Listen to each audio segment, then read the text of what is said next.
like me.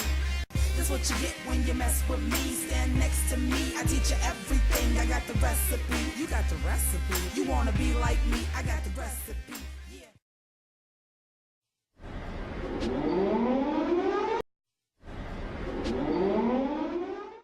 History is made at night, so close the books, turn off the light, and listen. Hi YouTube family and friends, it's your girl Jimmi Pynk, and today I am doing segment 2 of my TV shows in trouble block of hot mess, and we're discussing the television show Smash. So Smash is in its second season and probably its last. Just as a recap, if you haven't seen the other video, what we do on this segment with TV shows in trouble is either we discuss shows that are probably going to be canceled, that don't need to be or should not be, that are good shows, or shows that are just in trouble as far as they probably should be canceled because they're starting to jump the shark. Only in the fact of Smash is basically, for lack of a better word, an adult version of Glee. Okay? Here's the points about it that I love. First of all, it's based on people putting on a Broadway musical about Marilyn Monroe. Be still, my pop culture loving, professional fag hag, perpetually single, theater kid, in love with everything old Hollywood, in love with everything Broadway, little heart. It sounds like this show was damn near designed for me. The only thing missing is Channing fucking Tatum. Okay?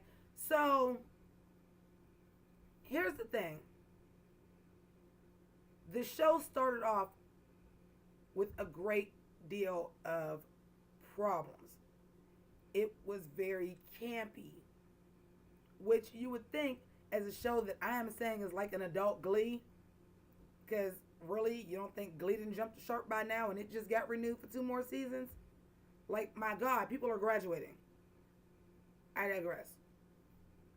So, with Smash, the first season, it stars Katharine McPhee, who was of American Idol fame, and Catherine Hilty, who actually came from Broadway. She was a Broadway star. This is her first television role. And they're vying for this part of Marilyn Monroe. Their characters' names are Karen and Ivy, which is McPhee and Hilty respectively.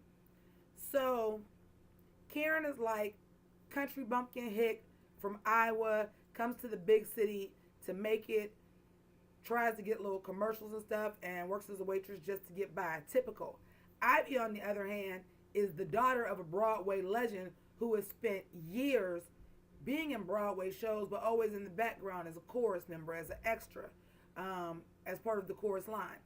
So they're vying for this part, okay? And the musical is about Marilyn Monroe. So you could imagine this being a real situation with a Broadway show. Like, it's Marilyn fucking Monroe, so it's gonna be huge. Everything has to be huge. So when they first start the idea of having the musical, Ivy is asked to sing a song that they wrote. It started from a song. Then, you know, they do open callbacks because they want to see who else is there. The original writers of the show, who was played by Will and Grace's Deborah Messing and some other dude that I don't know. I'll scroll it. They're successful Broadway writers. That's how they know Ivy. Ivy's in the chorus of one of their big shows that's going on Broadway now. As you can see, I have not even begun to get into the plot, and I've been talking for quite a while. That was the problem with season 1, in a nutshell. The plot was all over the fucking place.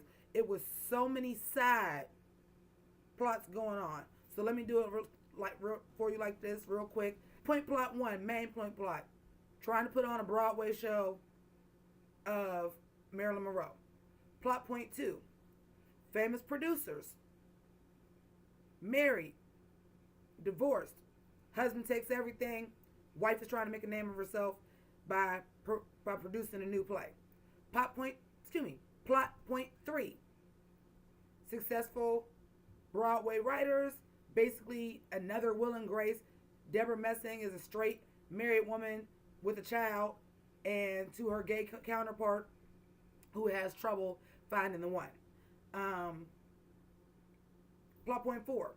Deborah Messing's character is cheating with somebody that was on Broadway who now plays JFK in the Maryland Broadway.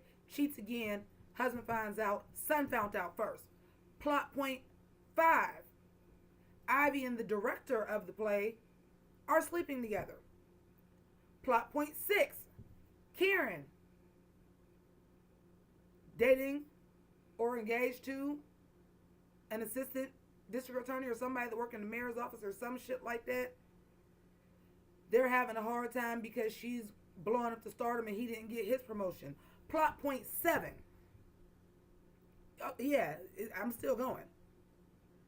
You get my drift. So it was just a lot going on. So what they do is they pull back. They say, okay, we're going to give it one more chance because we think this has potential. Because they had people doing what they called hate watching the show. Watching it just so they could talk shit about it. Would you care if you was getting the ratings and you had a job? Because I sure the fuck wouldn't. Hate watch this. Fuck if I care. Get me views. Get me paid, bitch. But, shout out to Kenny Powers. But, so season 2, they do a whole retool. So they're getting rid of characters. Now I got to go back to some of these damn plot points because you're not going to understand when I say characters were eliminated. So, Karen's fiance, gone. You know why? Slept with Ivy. Oh, plot point 10. They brought in an actress. That was supposed to be a big Hollywood actress played by Uma Thurman, who was fucking terrible. And, plot point 11. The damn assistant that wants to be a producer that's shiesty as hell, that got a girlfriend but fucking dudes and fucked the dude to get Rebecca Duvall, Uma Thurman's character. And see, it's going to be hard for you to follow this video because that's how hard it was to follow the plot in the first season. So their first big idea is, we've got these two starlets vying against each other. You know what? Let's have a guest star and bring in a third and bring in Jennifer Hudson. In comes Jennifer Hudson, but she wants to do a one-time show. So it's basically just an excuse for Catherine McPhee and fucking Megan Hilty to sing songs with Jennifer Hudson, which is fucking pointless because Jennifer Hudson is slaying these bitches. Don't get me wrong. Catherine McPhee and Karen Hilty. See, I'm even getting confused. And Megan Hilty both have phenomenal voices. But you ain't fucking with J Hud. Beyonce couldn't fuck with J Hud. Come on, son. Also, plot point 13. Ivy hates her mother, played by Bernadette Peters, which is the big Broadway star. Lee Conroy. So, and I really need a fucking smoke break for this one. So, they got rid of characters because the show was too confusing, and they introduced a crop of new characters that basically seem to me that come in and out. Now, Derek Wills, that's the director's name. Bombshell's back on the road. Derek Wills quits because now the husband and wife, he involved because he did some shiesty shit to get in on producing it. He liked a different version of the script. Then we got Jesse L. Martin from Rent, and if you're not into Broadway, what you would know him from is Law and Order. Now he comes in. He's now Deborah Messing's love interest because her and the husband got divorced. So the husband and the son gone. They ain't even on the show no more. Like, this shit's fucking insane. And this is why Smash is going to get canceled. You tried to retool it and you almost made the shit more confusing. At one point in time on the show, we are talking about 5 different Broadway shows, dude. 5. The whole plot of the show is supposed to be putting on this Marilyn Monroe musical. That is the big bottom line of the story, is putting on this big budget thing. How the fuck are we talking about 5 different Broadway shows at the same time? So then you bring in Sean Hayes, Will and Grace, to do a Broadway musical, because when Ivy got fired from Broadway because Karen was pissed at her for sleeping with her fiance, who she fucking dumped anyway, bring him on for like a 3-show arc, and then he goes off his meds and goes crazy. Like, the shit's fucking insane. Not to mention the fact that we have also these 2 new characters that wrote another musical, that Karen quit Bombshell because now the gay sidekick, Deborah Messing, is now the director of Bombshell, which is the Marilyn Monroe musical. And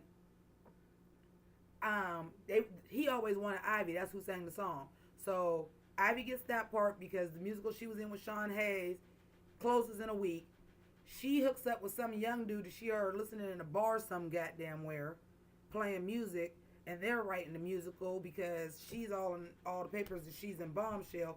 She quits, goes to that fucking show. Now is her friend that was supposed to be a side character that was just playing this part of the diva, which is just another pop star. That now the goddamn musical is about her. It's too many plot. M. Night Shyamalan wouldn't have this many goddamn plot twists. And it ain't in a good way like Revenge or Scandal, where it's one at the end of every episode. Oh no. This is some straight fuckery. A positive, and probably the most positive thing that I can say about the show, I think that as far as the music, because it is a cross between original songs that are basically for these musicals and actual pop hits, you know, like Glee, but they don't just break out in the song. They're singing for a reason. These people are professional singers. They sing for a reason. They don't just bust out in the song. It's always purposeful. It's always, hey, we're at this bar and we're celebrating. We got so-and-so in the house. Come on up and sing a song. Or it's they're singing to themselves, or they're auditioning, so, or they're rehearsing. So, you know, or it's the director envisioning, you know, what the number is going to look like. So it's always with purpose. And that's what Glee lacks. Because Glee just make up excuses for motherfuckers to break in the song anymore and to sing whatever popular song is out. And I'm over that too. Because if I would have knew they was going to cancel Don't Trust to Be in Apartment 23, bitch, I'd have been doing these videos a fucking year ago. Also, another positive that I do want to say about Smashed is that the music, the original music, is actually really good.